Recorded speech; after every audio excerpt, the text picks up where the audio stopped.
예수께서 제자들에게 이르시되 실족하게 하는 것이 없을 수는 없으나 그렇게 하게 하는 자에게는 화로다.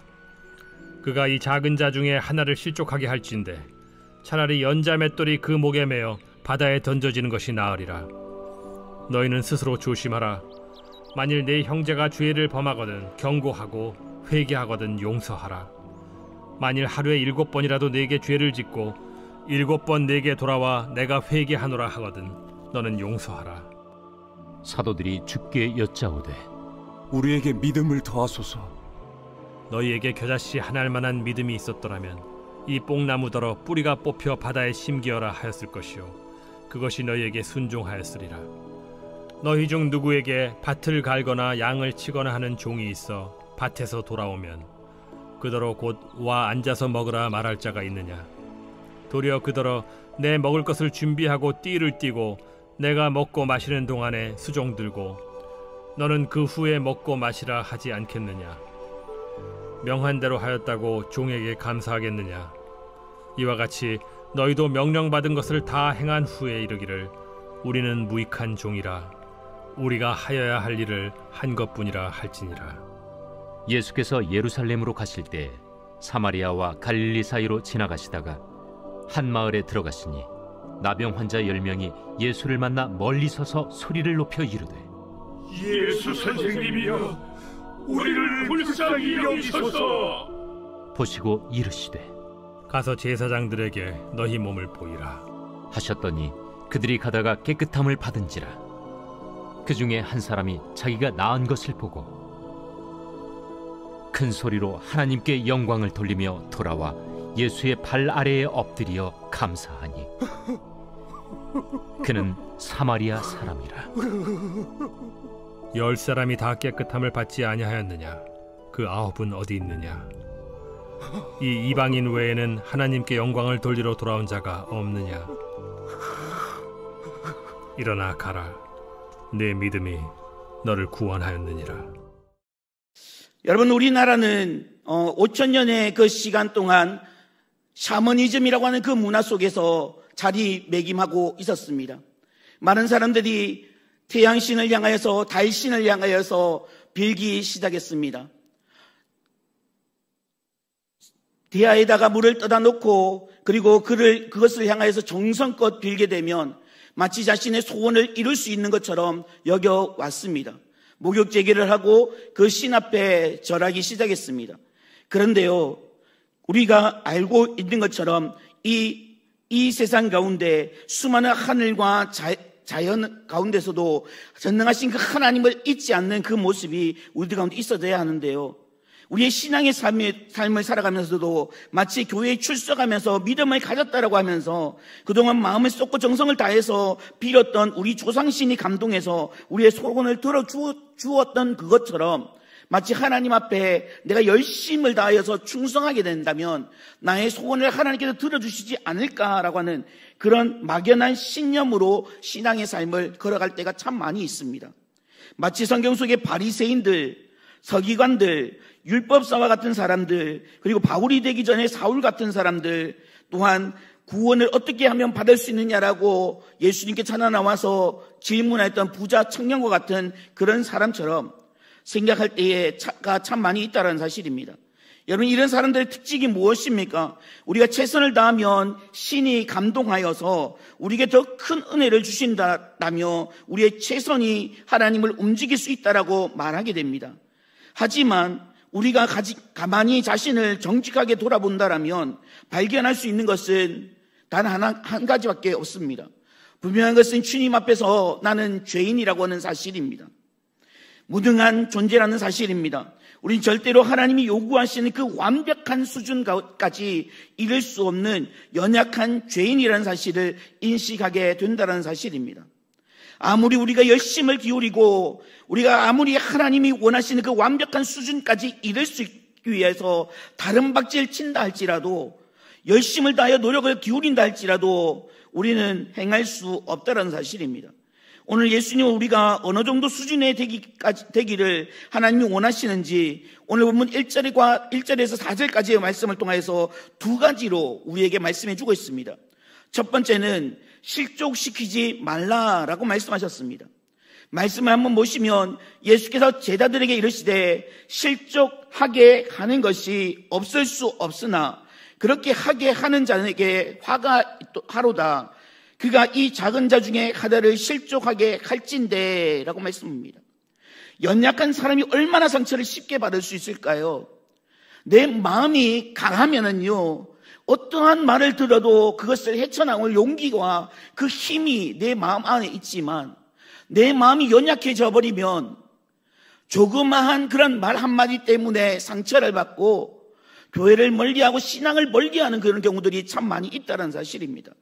그럼에도 그 연약한 자 하나 실족하게 하는 일이 있다라면 차라리 그 목에 연자 맷돌을 메어다가 바다에 던져지는 것이 더 낫다라고 우리 주님은 말씀하셨습니다. 여러분, 연자 맷돌을 혹시 보셨습니까? 소나 말이 끌어서 곡식을 빻는 그 목적으로 사용하는 큰 돌이 바로 연자 맷돌인데요, 사람의 힘으로는 도무지 그것을 돌릴 수 없습니다. 너무나 크고 너무나 무겁기 때문인데요, 저 엄청난 돌을 목에 메고 바다에 빠지면 과연 이 세상에 살아남을 사람들이 얼마나 될까요? 왜 예수님께서는 이 정도까지 말씀하셨을까? 한 사람을 낙심시키고 한 사람을 실족시키면 차라리 연자 맷돌을 메고 바다에 빠지는 것이 낫다라고. 우리 같은 연약한 한 사람이 이런 일이 얼마나 많이 있겠습니까? 오늘 하루의 삶을 가만히 돌아볼 수 있었으면 좋겠습니다. 잠에서 깨어나 일어나면서부터 시작해서 오늘 이 시간 이 자리에 올라오기까지 만났던 수많은 사람들, 그냥 자연적으로 대하였던 그 사람들 앞에 내 말 한마디 때문에 그 사람이 마음에 상처를 입고 눈물을 흘리고 괴로워하고 슬퍼하면서 실족하게 되는 그런 일들이 얼마나 많이 있었을까요? 우리가 좋은 마음, 좋은 의도를 가졌다 할지라도 우리의 연약함으로 때로는 원치 않게 실망을 줄 때가 있고 사람을 실족시킬 때가 있습니다. 그런데 주님께서 너무나 무겁게 말씀하셨습니다. 그런 사람이 연자 맷돌을 메고 바다에 던져지는 것이 낫다라고 말입니다. 여러분, 한번 질문해 보십시오. 내 생에 한 번도 낙심시키지 않고 실족시키는 일이 없이 일평생 살아갔다라고, 예, 저는 그렇게 살아갔습니다라고 자신 있게 이야기할 사람이 이 자리에 얼마나 될까요? 무슨 말입니까? 우리가 다 연약하고 주님이 원하시는 그 수준에 이를 수 없다라는 사실을, 매우 어렵다고 하는 사실을 우리 주님은 말씀하고 계시는 것입니다. 두 번째로 주님이 요구하시는 그 수준은 용서하라라는 것입니다. 어느 정도로 용서해야 할까요? 오늘 본문 말씀 3절 말씀에 오시면 이렇게 말씀합니다. 너희는 스스로 조심하라. 만일 내 형제가 죄를 범하거든 경고하고 회개하거든 용서하라 라고 말씀합니다. 동일한 본문을 다루는 마태복음 18장 말씀에 보시면은요, 베드로는 예수님께 찾아나와서 이렇게 질문합니다. 내 형제 중에 나에게 잘못한 것이 있는데 과연 나는 그 형제에게 얼만큼 용서해 주는 것이 주님께서 원하시는 용서의 수준입니까? 라고 질문했을 때에 너는 그 형제를 향하여서 70번씩 7번이라도 용서해 주라라고 말씀하셨습니다. 여러분, 우리의 형제들, 우리의 이웃들, 나에게 잘못을 범한 그 자들을 향하여서 70번씩 7번, 즉 490회의 그 시간을 한 차례, 두 차례, 세 차례, 10차례, 100차례, 200차례 그렇게 숫자를 세어가면서 용서할 수 있을까요? 우리 주님께서 말씀하셨던 이 70번씩 7번 용서하라는 것은 어떤 의미를 담고 있습니까? 바로 무궁무진하게 그렇게 무한대로 용서해야 한다라는 사실입니다. 그런데 우리 인생은요, 무한대의 그 용서의 그 삶을 살아가는 것이 참 쉽지 않습니다. 이런 말씀을 들으면서 우리가 가질 수 있는 생각으로 하나님, 제가 이렇게 할 수 있도록 능력을 더해 주십시오. 그러나 우리의 연약함과 부족함을 잘 아는 사람은 이런 간구가 아니라 어떤 간구를 하게 될까요? 주님, 저희는 이 정도의 수준에 이를 수가 없는 자입니다. 하나님이 정말 이 정도의 수준이 되어야 우리를 용납하실 수 있다라면 저는 주님 앞에 용납될 수 없는 죄인입니다. 저를 도와주십시오. 제자들은요, 예수님의 이 말씀을 들은 후에 자신의 부족함을 깨닫습니다. 그리고 그들은 예수님께 이렇게 요청합니다. 주여, 우리에게 믿음을 더하소서라고 말입니다. 지금 주님께서 원하시는 수준을 이야기하고 있는데 제자들은 엉뚱한 목소리로 주여 저희에게 믿음을 더해 주십시오 라고 이야기하고 있는 것입니다. 정말 주님이 원하시는 수준이 그 정도라면 우리는 도저히 주님 앞에 설 수 없는 죄인입니다. 주님이 우리에게 믿음의 은혜를 더해 주셔야만 그렇게 가능하다는 사실입니다. 오늘도 거룩하신 하나님의 보좌 앞에 올라왔는데요, 우리가 하나님의 그 거룩하심 앞에 나아갈 수 있는 그 담력이 어디에서부터 시작됩니까? 예수 그리스도의 십자가 보혈을 의지하지 않고는 도무지 우리는 하나님 앞에 나갈 수 없는 죄인이라는 사실을 인식할 수 있어야 한다는 사실입니다. 정말 주님께서 원하셨던 그 자세, 그 수준이 어느 정도인지 우리는 도저히 주님 앞에 설 수 없는 죄인이라고 하는 그 사실을 인식하지 못한다면 바로 이것이 하나님 앞에 나아가는 사람의 올바른 자세로 세워질 수 있지 못한다는 사실입니다. 내가 완벽하게 준비되어야만, 마치 부자 청년처럼 모든 부분을 지켜야만, 사도 바울처럼 완벽한 인생의 삶을 살아가야만 하나님 앞에 설 수 있는 것이 아니라, 주님 저는 부족합니다, 주님 저는 죄인입니다, 온전히 주님의 뜻을 다 이룰 수 없는, 오늘도 넘어지고 내일도 넘어지고 일평생 넘어질지라도 하나님께서 나를 일으켜 주시기에 나는 일어설 수 있습니다라고 겸손히 고백하는 그 모습이 바로 우리 주님 앞에 나가는 자세라고 하는 사실입니다. 오히려 그렇게 겸손히 엎드리게 될 때에 우리 하나님은 오히려 일어나 우리를 찾아오시고 긍휼과 자비의 마음으로 우리에게 은혜를 베풀어 주신다는 사실입니다. 우리에게 믿음을 더하소서라는 이 제자들의 질문에 우리 예수님의 답변이 어떻게 기록되어져 있습니까? 6절 말씀입니다. 주께서 이르시되 너희에게 겨자씨 하나일 만한 믿음이 있었더라면 이 뽕나무더러 뿌리가 뽑혀 바다에 심기하였을 것이요 그것이 너희에게 순종하였으리라 라고 말씀합니다. 예수님은 믿음을 더하여 달라고 구하는 그 제자들에게 의외의 말씀, 겨자씨 할 만한 믿음만 있어도 라고 말씀합니다. 겨자씨 하나일 만한 믿음, 그것이 얼마나 대단하고 얼마나 크기에 그 겨자씨 하나일 만한 믿음만 있다 한다면 뽕나무를 뿌리째 뽑아서 저 바닥 한가운데 던져지라 할지라도 그대로 된다라고 말씀하고 있습니다. 여러분, 우리는 여기서 한국에서 우리나라에서 보는 자그마한 뽕나무로 생각할 수 있지만 이스라엘 나라의 뽕나무는 굉장히 큰 나무입니다. 삭개오가 그 뽕나무 위에 올라가서 주님을 만나려고 올라가지 않았습니까? 뿌리가 굉장히 깊은 그 식물로 뿌리 근원 자체를 뽑혀서 바다에 던져지는 것은 불가능한 일이었습니다. 아무리 믿음이 좋은 사람도 뽕나무 뿌리까지 뽑혀 바다에 던져지도록 기도하는 사람은 없습니다. 왜일까요? 이미 불가능하다라고 하는 그 생각에, 그 관념에 사로잡혀 있기 때문입니다. 그러나 이 불가능한 일이 가능하다라고 그 비결을 주님은 말씀하셨습니다.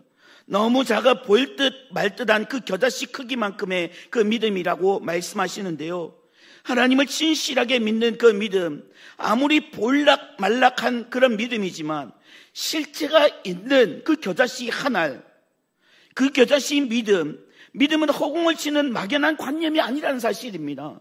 살아계신 하나님, 성경 속의 그 하나님, 지금 우리와 임마누엘 하시는, 함께 하시는 그 하나님께서 내 부르짖는 그 기도를 들으시고 내 인생을 주관하시며 인도하심을 정직하게 있는 그대로 믿는 그 믿음을 바로 성경에서 이야기하는 겨자씨 하나의 믿음이라는 사실입니다. 여러분, 그러면 믿음이 무엇입니까? 우리는 우리 편에서 최선의 완벽한 삶을 살아간다면 하나님으로부터 인정을 받지 않을까 하는 그런 생각을 가진, 마치 누가복음 15장에 돌아온 탕자 그 비유 속에 등장하고 있는 첫째 아들의 그 모습을 떠올리게 되어집니다. 나는 완벽하게 살았기 때문에 나는 어떠한 죄도, 나는 어떠한 아버지의 그 근심을 불러일으키는 그 행동도 행하지 않았기 때문에 나의 모습을 바라보고서 우리 아버지가 인정해 주시지 않은가? 나를 인정해 주셔야지 아버지의 그 의가 옳다라고 여겨질 수 있지 않을까라고 하는 것입니다. 하지만 예수님은 한 가지 비유, 즉 종의 이야기를 통해서 우리의 선행과 완벽한 삶, 우리의 공로가 어떻게 잘못되었는지 가르쳐 주셨습니다. 하루 종일 밭에 가서 땀 흘려 일했던 그 종, 저녁이 되어서 집으로 왔는데 피곤한 몸을 제대로 씻지도 못하고 주인의 밥상을 차립니다. 주인이 밥을 먹을 동안 옆에서 수종을 들게 되는 너무나 차갑게 여겨지는 이 주인과 종을 통해서 주님이 하고자 하셨던 그 말씀은 무엇입니까? 명한 대로 하였다고 종에게 감사하겠느냐라고 말씀하셨습니다. 이와 같이 너희도 명령받은 것을 다 해간 후에 이러기를 우리는 무익한 종이라 우리가 해야 할 일을 한 것뿐이라 할지니라 라고 말씀하셨습니다. 여러분, 명령받은 것을 다 행한 후에 세상의 일반적인 그 원리로 인하여서 이해되어진다라면 그에 상응하는 보답, 그에 상응하는 그 대가가 우리에게 주어져야만 우리는 그것을 인정하게 된다는 사실입니다. 하지만 모든 것을 완벽하게 했다 할지라도 우리는 무익한 종이라고 말하는 것, 우리가 해야 할 일을 한 것뿐이다라고 그렇게 나아가는 것, 너무나 차갑게 보여지는 주인과 종의 이야기를 통해서 주님이 보여주셨던 것은 우리가 모든 의무와 책임을 할지라도 그것으로 인해서 보상을 기대하는 모습이 아니다라고 말씀하시는 것입니다. 신앙의 논리가 세상의 논리와 다른 것이 바로 이것입니다. 세상에서는 우리가 최선을 다하여도 노력을 하게 되면 무언가를 행하게 된다라면 그에 상응하는 보답과 그에 상응하는 그 대가가 우리에게 주어지지만, 그렇지만 최선의 노력을 기울이고 꿈을 꾸게 되면 된다라고 가르치는 것이 세상의 이치이지만 신앙의 원리는요, 최선을 다한 후에 주님 앞에서 우리는 무익한 종이며 해야 할 일을 한 것뿐이라고 고백하는 것이 바람직한 고백이다라고 우리 주님은 가르쳐 주셨습니다.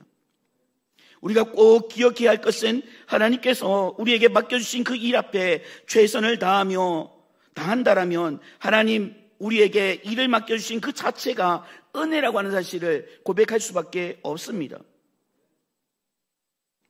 우리가 알고 있는 것처럼 우리는 팬데믹을 지내오면서 깨달은 한 가지가 있습니다. 우리가 지금 이렇게 편안하게 예배의 자리에 올라와 있는데요, 예배할 수 있고 모임을 가질 수 있도록 허락하신 것이 바로 하나님의 은혜라고 그 누군들 이야기하지 않을 자가 있겠습니까? 10명의 그 제한을 두고, 아니 5명의 그 제한을 두고 마치 예배에 그 실제적으로 인도하는 자들만 나와서 비디오로 영상을 찍어다가 유튜브를 통하여서 그렇게 시청하여 예배드렸던 그 지난날의 그 모습, 처음 그 모든 팬데믹이 끝나고 현장 예배에 돌입하게 되었을 때에 우리는 기쁨의 눈물을 흘릴 수밖에 없었다는 사실입니다. 여러분, 어떤 사람들이 하나님을 예배할 수 있습니까? 예배할 수 있는 특권 누가 가질 수 있습니까? 하나님의 자녀들, 하나님을 아버지라고 부르는 그 사람들이 할 수 있는 것이 바로 진짜 예배라는 사실입니다. 하나님을 알지 못하는데 하나님을 예배한다고요? 아닙니다. 하나님이 영이신 그 하나님께서 지금도 영과 진리로 예배하는 그 예배자들을 찾고 계시는데, 우리의 몸을 거룩한 산제물로 주님 앞에 드리기를 원하시는데, 과연 하나님을 인정하지 않는 자들이 하나님 앞에 거룩한 산제물로 영과 진리로 여기신 그 하나님 앞에 정직하게 예배드릴 수 있을까요? 아니요, 불가능합니다. 예배할 수 있는 그 특권, 오늘 우리가 최고의 그 경건, 열심, 우리의 선행 때문에 하나님이 움직이지는 것이 아니라면 정말 하나님을 움직이는 비결이 무엇일까 생각해 볼 수 있어야 되는데요, 오늘 주님께서는 또 한 가지의 사건을 통해서 정말 하나님이 우리에게 찾아오시는 그 대상이 어떤 사람인지 말씀해 주셨습니다.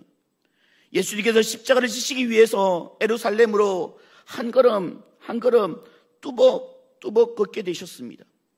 예수님은 죄가 없으셨기 때문에 모든 인류의 그 죄를 짊어지시고 십자가의 그 고통, 나무 십자가에 달린 자마다 하나님께로부터 버림받은 자다라고 형벌의 그 고통을 감내하시는 데에 참 마음이 착잡하셨습니다.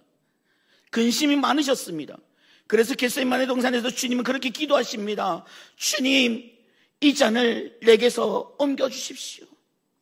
그러나 나의 원대로 마옵시고 아버지의 뜻대로 되기를 원합니다라고 고백하셨습니다. 이렇게 십자가의 길을 걸어가셨던 그 주님 앞에 한 무리들이 외쳐대는 그 비명 같은 날카로운 절규가 들려오게 됩니다. 예수 선생님, 우리를 불쌍히 여겨 주십시오. 사람의 소리처럼 들리지 않고 마치 죽어가는 짐승의 울부짖는 그 절규의 소리처럼 들려오는 그 목소리, 바로 10명의 나병 환자들의 외침이었는데요. 나병 환자들은 건강한 사람을 보면 부정하다라고 3번씩 외쳐야만 했습니다. 왜냐하면 건강한 사람들이 자신의 그 영내 안으로 들어오는 것 그 자체가 부정하기 때문에 그것을 막기 위하여서 건강한 사람들이 자신의 그 곁에 오지 못하도록 나 부정해라고 외쳐야 했다는 사실입니다. 그런데 그들은 죽음을 각오하고 그들 많은 사람들 앞에서 예수님을 바라보고 소리치기 시작합니다. 예수 선생님, 우리를 불쌍히 여겨 주십시오 라고 말입니다. 나병 환자들도 울음을 터뜨리며 이 세상에서 태어날 때에 어머니의 땀을 닦으면서 행복한 삶을 살고 싶지 않았겠습니까? 어린 시절 자라가면서 부모님이 기쁨이 되고 미래에 대한 소망과 꿈을 꾸면서 자랐겠지만 자신의 몸에 어느 순간 이상한 것이 하나씩 발견되어지기 시작합니다. 손가락에 이상한 것이 나게 되고 눈썹이 사라지고 온몸에 침물이 일어나고 나병이라는 것을 발견할 그때부터 인생이 어둠으로 쌓이기 시작합니다. 소망의 날개가 꺾여지고 희망의 모든 미래가 어둠으로 바뀌어져 버립니다. 부모님과도 함께 살 수 없이 떨어져야만 하고 사회적으로도 격리를 당해야 하고 종교적으로도 신에게 형벌을 받았다라고 외면받았던 그 사람들, 마을에서 떨어져서 차가운 움막에서 고통스럽게 살아야 하는 사람들, 세상의 희망을 잃어버리고 하루하루를 원망과 절망으로 살았던 그 사람이 바로 나병 환자였습니다. 그렇게 어둠에 매일매일 죽음의 날을 향해 달려가는 그 영혼들 위해 어느 날 놀라운 그 이름, 예수 그리스도의 그 이름의 소문이 들려지기 시작했습니다.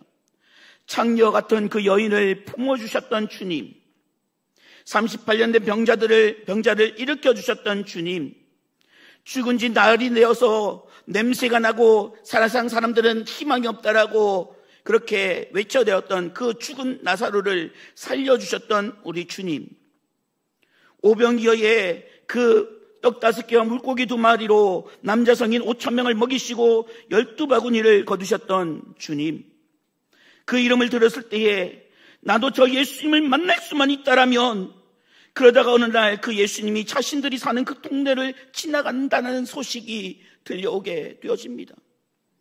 사람들이 가까이 다가올 때에 부정하다라고 외쳐야 할 그 순간에 부정하다라고 외치는 것이 아니라 심장이 터지도록 소리쳐서 외치기 시작합니다. 그리고 예수님을 부릅니다. 예수 선생님, 우리를 불쌍히 여겨 주십시오 라고 말입니다. 사람들은 돌을 들고 그들을 치료할 때에 예수님의 시선은요, 예수님의 눈은요, 그들에게 맺힌 그 고통의 절규 외마디 비명에 꽂혀 버리셨습니다. 그리고 주님이 가시는 그 길을 멈추시고 그들을 향해 사랑의 눈빛을 보내주셨는데요. 여러분, 우리는 지금 하늘에 하나님이 무엇에 움직이시는지 볼 수 있어야 합니다. 모든 준비가 완벽하게 되어지고 율법을 다 지켜 행하게 된다면 1.1핵이라도 어김없이 다 지켰을 때에 하나님 움직이시는 것이 아니라 예수 선생님, 저를 불쌍히 여겨주십시오. 당신이 아니면 호흡도 할 수 없는 존재, 그것이 바로 나입니다. 주님이 내 인생의 마지막 희망입니다 하며 무릎을 꿇을 때에 절망의 늪에서 예수님만이 희망이라고 예수님의 그 이름을 간절히 부르게 될 때에 주님은 가시는 길을 멈추시고 그들에게 시선을 집중해 주십니다. 그리고 우리 주님이 뭐라고 말씀하셨습니까?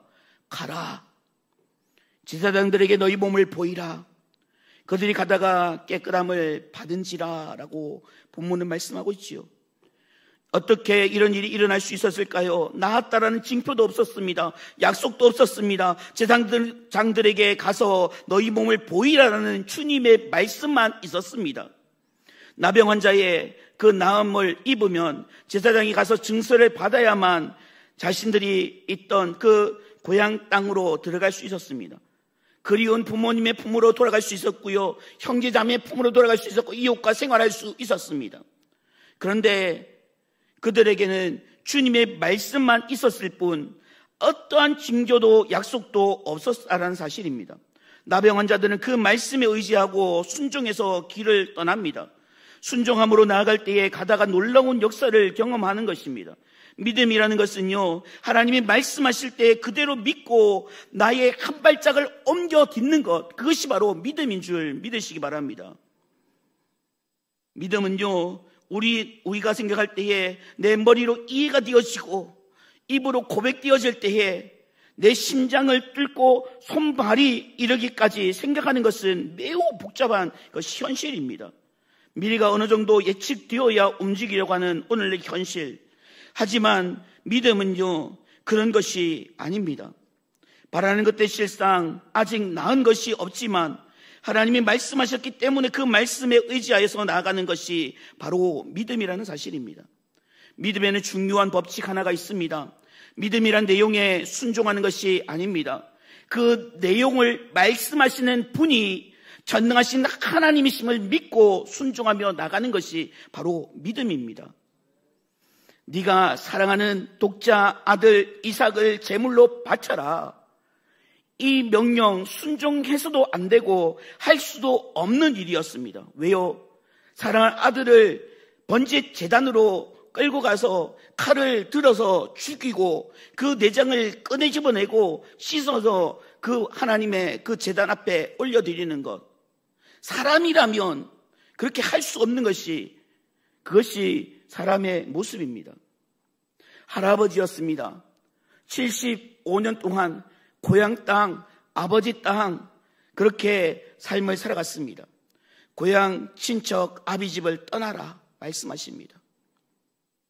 우리 주님은 제자들을 부르셨을 때에 네가 가지고 있는 그 모든 것을 다 버려두고 나를 쫓아오너라라고 말씀하셨습니다.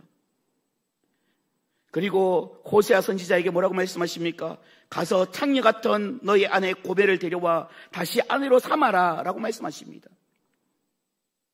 밤 사경쯤에 그렇게 노을이 일게 되었을 때에 기도하시고 새벽 미명쯤에 제자들이 있는 곳으로 걸어오셨던 그 주님 앞에 제자들은 귀신이다, 유령이다라고 외쳐대었지만, 그러나 한 제자가 주님이시라면 내가 물 위로 걸을 수 있도록 허락하여 달라는 그 요청 앞에 주님은 물 위로 걸어오너라 라고 말씀하셨습니다. 여러분, 그렇게 말씀하시는 분이 우리 하나님, 우리를 책임지시는 우리의 구원자 주님이시기 때문에 우리는 순종할 이름으로 나아가는 것입니다. 그 순종으로 나아갈 때 역사가 일어납니다. 가다가 고침을 받았습니다. 사랑하는 성도님들, 주님께서 우리에게 설교를 통해서, 말씀을 통해서, 기도를 통해서 주님이 주신 마음 앞에서 내 생각과 주장으로 앞을 재지 말아야 할 것입니다.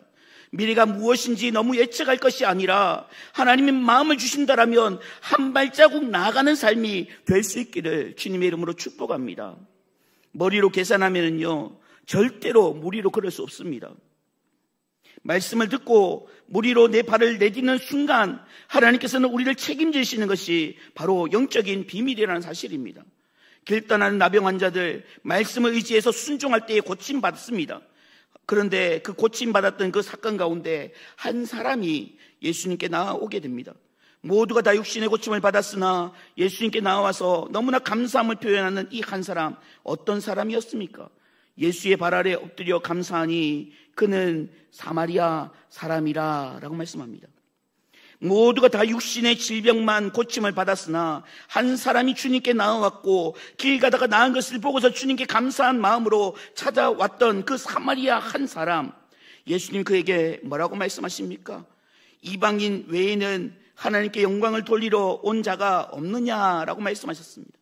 그 9명과 다르게 이 한 사람에게 하셨던 보석 같던 그 말씀, 우리 19절 말씀인데요, 같이 읽겠습니다. 19절입니다. 그에게 이르시되 일어나 가라, 내 믿음이 너를 구원하였느니라 하시더라. 아멘. 너의 믿음이 너를 구원하였다라고 말씀하셨습니다. 여러분, 어떤 믿음이 너를 구원했다고 말씀하십니까? 지금의 제자들, 예수님이 지금 예루살렘으로 가고 있지만 예수님이 누구신지 아직 잘 몰랐던 연약한 그 순간에 너의 믿음이 너를 구원하였다라고 하셨던 그 사건이 어디에 기록되어져 있습니까? 얼마나 큰 믿음이었기에 그 믿음이 너를 구원했다라고 말씀할까요? 이 나병 환자 한 사람의 믿음, 이방인이었고 사마리아 사람이었던 이 믿음, 어떤 믿음입니까? 예수님의 이름을 들었을 때에 저분이라면 나를 고쳐주시는 사람이라고 불가능 가운데 주님을 믿었던 그 믿음 말입니다. 죽기를 각오하고 외쳐댔던 그 믿음, 예수님, 예수 선생님, 나를 불쌍히 여겨주십시오라고 외쳐대었던 그 믿음 말입니다. 생명을 걸고 주님을 불렀습니다. 고침의 약속도 없었지만 가라라고 말씀하셨던 그 말씀에 의지하여서 그대로 믿고 길을 떠나가게 됩니다. 나은 자신을 발견한 그 한 사람, 가다가 고침을 받은 것을 보고 증서를 받고 부모님 품으로, 친척의 품으로, 이웃의 품으로, 고향으로 갈 수도 있었지만 나를 고쳐주신 그 예수님 앞에 찾아가서 무릎을 꿇습니다. 주님 때문에 제가 나음을 입었고 그래서 감사해서 이렇게 다시 왔습니다. 주님 고맙습니다. 어떤 믿음이었습니까? 그 믿음이, 너의 믿음이 너를 구원했다라고 하셨는데요, 어떤 믿음이냐는 것입니다. 엄청난 신앙 고백이 있지도 않습니다. 율법에 대한 뛰어난 지식을 가졌던 것도 아닙니다. 주님을 오랫동안 따라다녔던 삶도 아니었습니다. 아주 단순했던 믿음 하나, 주님 말씀하신 대로 믿고 순종하여서 나은 것을 알고 주님께 돌아와 소박한 고백, 주님 고맙습니다. 저를 고쳐주셔서 감사합니다. 너무 단순하고 소박한 그 믿음, 여러분, 그것이 바로 오늘 주님이 우리에게 말씀하시는 겨자씨 같은 믿음인 줄 믿습니다. 진실한 믿음, 아주 작아서 육신의 눈으로 볼 수 없지만 분명한 실체가 있어서 선명한 그 믿음, 즉 주님만이 우리의 유일한 희망임을 알고서 주님 앞에 나아가 엎드리기를 때에 우리의 하늘의 하나님께서 자리에서 일어나 우리를 향하여 축복의 하늘문을 열어주실 줄 믿습니다. 우리가 이런 믿음을 가지고 하나님의 응답을 늘 삶 속에 경험하시고 하나님의 부르심에 합당하게 설 수 있는 주님의 거룩한 자녀들, 백성들 되어줄 수 있기를 주님의 간절히 축복합니다. 하나님 거룩하신 보좌 앞에 설 수 있는 은혜 주셔서 감사합니다. 하나님, 주님의 은혜 없이는 단 하루도 살 수 없는 연약한 존재, 우리의 호흡도 할 수 없는 무능력한 존재, 그러나 그런 존재들을 불러주시고 세워주셔서 하나님의 영광된 그 자녀의 반열에 세워주시고 하나님 기뻐 찾으시는 그 예배자로 반응케 하여 주신 하나님, 이 시간에도 주님 앞에 나와 하나님 실체가 있는 그 겨자씨 하나 같은 그런 믿음을 소유하는 저를 될 수 있도록 주님 도와 주시옵소서.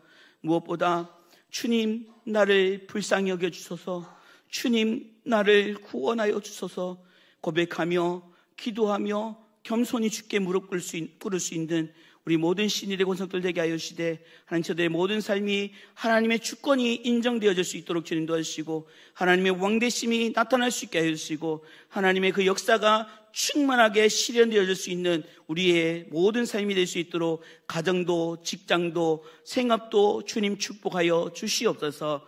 특별히 우리 몽골 단기 선교를 하나님 아버지 안전하게 정말로 하나님이 일해 주시는 것을 목도하고 하나님 기억하면서 달려나간 우리 11명의 주의 군사들, 오늘 새벽과 내일 오후에 또한 각각 비행기를 탑승하여서 청주공항에, 인천공항에 착륙하게 됩니다.